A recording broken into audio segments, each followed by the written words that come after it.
retirement investing na tax-free? Yes, tax-free. And it's legit. Hindi siya tax evasion. And ngayon, mas madali na siyang simulan dahil na-launch na yung Pera Plus inside Dragonfly app. Kung matagal mo nang gustong mag-invest for your retirement pero hindi mo alam kung paano simulan, today papakita ko sa'yo step by step how to open an account with Pera inside Dragonfly, paano mag-fund, ano-ano yung mga pwedeng bilhin na securities for your investment, at magkano yung fees. If gusto mo yung deep dive kung ano yung Pera Plus, ilalagay ko yung old video ko sa description. Panoorin mo na lang pagkatapos nito.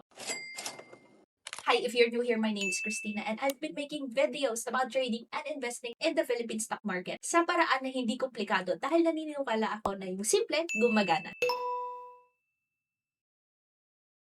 Before tayo pumasok sa walkthrough, quick recap lang muna. Ano ba yung pera? Pera means personal equity and retirement account. Para siyang retirement fund mo na may special tax benefits na hindi mo makukuha sa regular investments. Voluntary siya, meaning ikaw yung magdedesisyon kung gusto mong monthly, kung gusto mong lump sum, or kung gusto mo every quarter kang maglagay, at kung magkano yung gusto mong ilagay. Wala din siyang minimum. Ikaw yung magsiset ng contributions mo. At ang pinakamaganda sa lahat sa loob ng pera ay tax-free. Yes! Zero tax. Sa may mga pinaglalaban sa tax ngayon, eto na yan mga mams. Walang 20% withholding tax, walang capital gains tax, walang 10% tax sa dividends, walang estate tax. Ngayon, saan papasok ang Dragonfly? Dragonfly is the first ever SEC-accredited pera administrator sa Philippines. As an administrator, sila yung nag-handle ng buong back-end system ha. Meaning, para gumana yung pera mo or yung personal equity retirement account mo, sila yung mag-open at mag-maintain ng pera account, sila yung magre-record ng contributions mo, sila yung magko-coordinate sa product providers, whether it's UITF, banks, or securities. Sila yung mag-execute ng investment instructions mo. Instructions meaning, ikaw kasi yung mag-click ng buy and sell. Ganon. Sila yung mag-aasikaso ng reporting at tax filing requirements. Sila yung mag-i-issue ng pera tax credit certificate. At sila yung mag-i-ensure na compliant ka sa pera rules and limits. Pero important dito na ikaw pa rin yung may full control ng investment mo. Sila lang yung operations and compliance. Kaya ako nabanggit na back-end sila. Ikaw pa rin, or tayo pa rin, yung decision maker. Now, before I start, who is Pera4 muna, no? Na nandito sa Dragonfly account. So, yes, it is for you if you have a long-term mindset. Kasi merong 55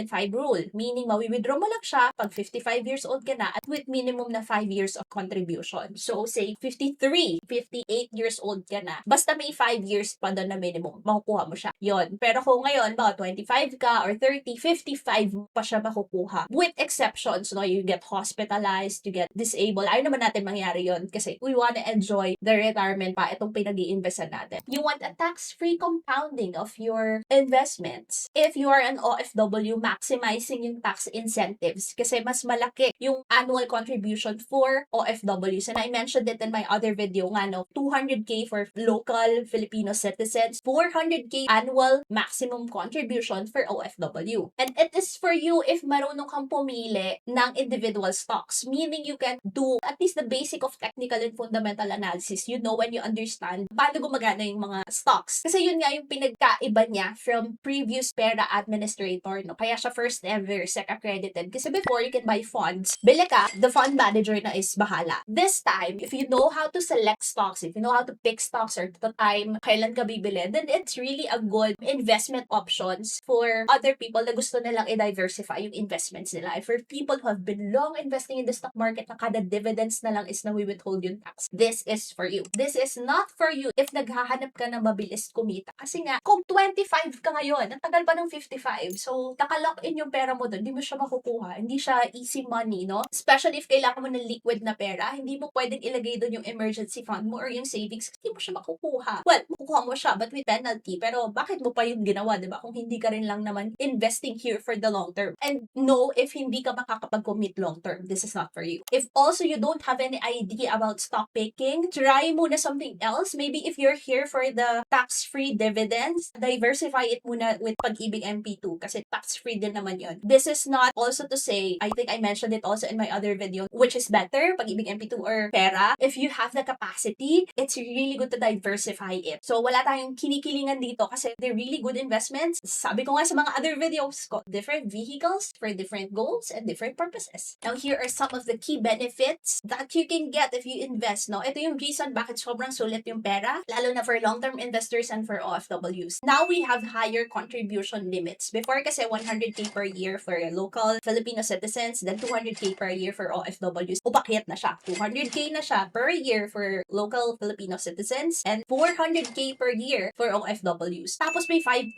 tax credit pa. Up to 10,000 per year for locals kasi, 5% of the 200K. And then, up to 20K for OFWs. Di ba pwede mo na siyang i-deduct dun sa income tax due mo? Di ba? It's a legal way of minimizing tax. Galing. And then, full tax-free growth kasi walang 20% withholding tax. Di ba? Nagkaroon ng kasagsagan ng mga issue na if you invest in time deposits, yung interest is may withholding tax na 20%. So, if we put our money in even high savings digital banks, Maya, CIMB, may withholding tax din yan. Di ba? Yung Maya kahit daily yung interest rate, may withholding tax na rin na 20%. Dito wala. Yun nga lang, di ba? Sa 55 years old mo pa siya makukuha. Ganon. May catch. Di ba? Perfect. Also, no capital gains tax. Medyo mataas din to, no? No dividend tax. Kasi when you receive dividends, for those of you investing in dividend stocks, 10% agad yung nakaaltas. That's parang so, wala na siya. What it looks like, the compounding is clear and faster. And pag nategi, nategi tayo, no estate tax. A lot of you have been messaging in the page na parang sobrang sakit sa ulo ng pagpaprocess ng estate tax, lalo ng mga investments. This one, no estate tax. In short, pera is one of the most tax-efficient way to grow your retirement fund. And I say one of kasi maraming ang investment vehicles. I'm just giving you one option, no? And pera na lang talaga ang kulang.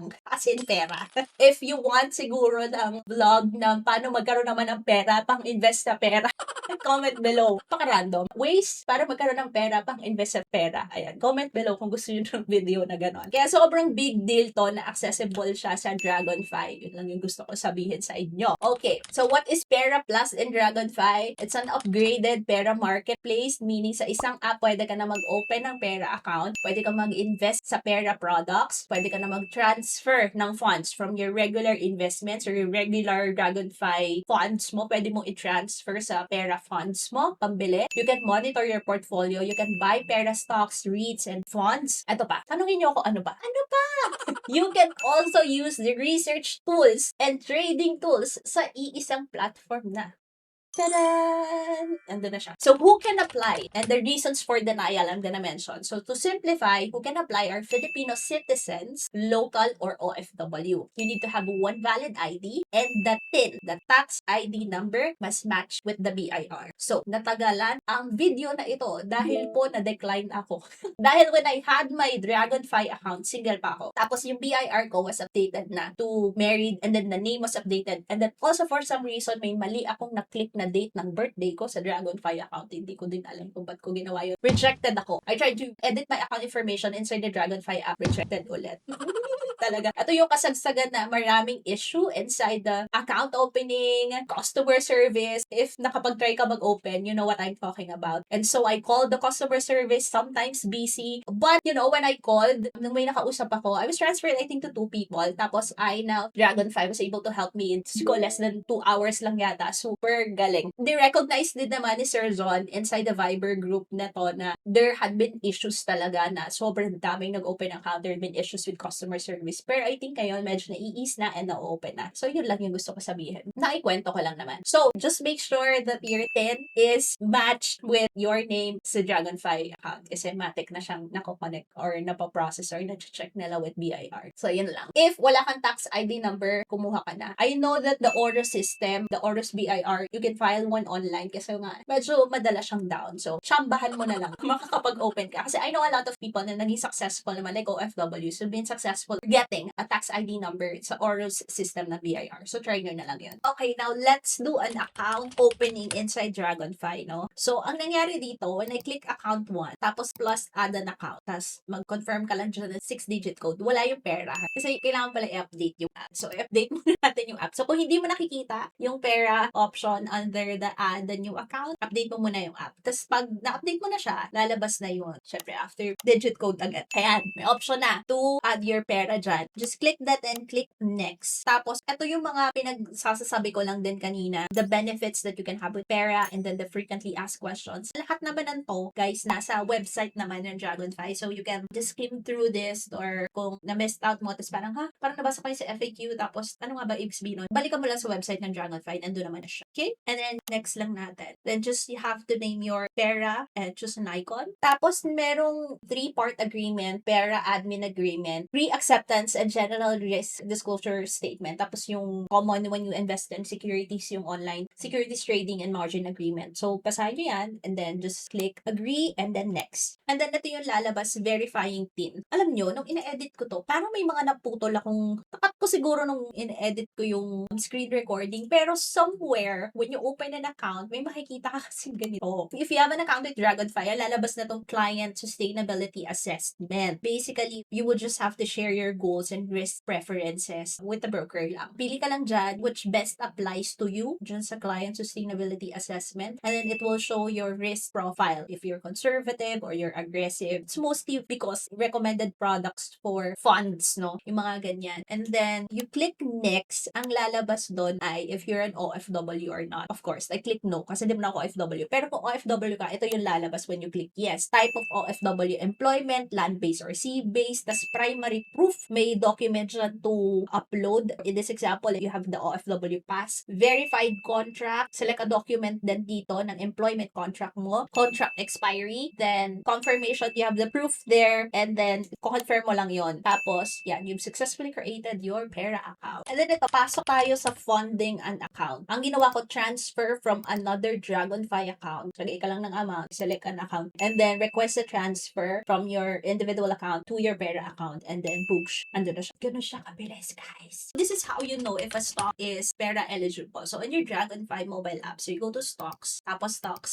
hanap ka lang or pili ka ng stocks. So, in this example, Ayala Corp. Makikita mo Pera eligible stock indicator. And then this is how you will know naman yung mga funds available. So, you click on funds, tapos yan sa taas funds, and then makikita mo meron din siyang Pera eligible fund indicator. When I open my Pera account, may 4 na lumabas siya sa akin. Ito, na BPI lahat, money market fund, government bond fund, income fund, tsaka equity fund yung lumabas. I'm not sure, baka naman madagdagan to in the future. So, if hindi mo alam or hindi ka pa familiar, ano yung mga stocks in the PSE index, ano yung dividend yield index stocks, yung REITs, ganyan. Pero specific QITFs, yung mga funds na pinakita ko nga kanina. Yung sa index, diba, paano mo siya malalaman? You go to the PSE website, market information, indices composition. Ito yung updated. Ayan siya. Yan, you have the top 30 companies here. Tapos yung isa, yung sa dividends, you go naman sa composited sector. Sa baba nito, you have the dividend yield ng PSE. Now, you would have here 20. If you are not sure, just check the stock. Tapos pinakalagay naman sa taas na Pera eligible siya or hindi. Okay. And then, meron din ako dito example na bumili ako ng isang REIT. So, just you guys know kung anong itsura niya, how to buy inside Pera. You search the stock and then you add kung magkano mo siya gustong bilhin, the board lot, and then ayan yung fees. Close to market but I click submit. Then, match naman din niya on the next day. Tapos, makikita mo merong count nakalagay kung na-maximize mo na yung 200k. So, there's been a question kung yung 200k at 400k ba ay for tax incentive lang yung 5%. Dahil meron nga siyang parang counter or countdown. Tawag doon. May nakalagay dyan. According to Sir John, no? Sir John Lim, I asked kasi hindi ka na makakabili ng additional. Basahin ko na lang kasi mas maganda yung pagkakasabi niya. Ayan. So, I asked kasi, no, is the maximum contribution only for the tax credit and can we still invest more beyond that limit? Ayan yung mga common question na nakikita ko. So, sabi niya, unfortunately, the additional beyond the 200k will not be entitled to the tax benefit. So, the Dragonfly app actually will prevent you from exceeding the 200k annual contribution. Ganon. And for the fees, eto na. Dragonfly charges a Pera admin fee ng 0.4% to 0.6% per year. So, good news, free siya for all Pera accounts for 2025. Fees will resume 2026 pa. So, for example, yung 100k account, mga 400 to 600 lang siya per year. So, yun muna for this video. Open ng account, pagpa-fund ng account, what you can buy inside, and then the fees. If may question ka about Pera Plus, then I think marami. Kasi marami din akong questions. it's my first time investing in pera. So, it's the first ever pera with where you can buy securities, diba? Drop them in the comments below and gagawa ko ng separate video and Q&A video kung gusto nyo lang. Kaya wala namang maglagay ng question. Eh, okay lang din naman. So, yun lang. Thank you so much for watching. Subscribe if you haven't yet and I will see you on the next video. God bless po.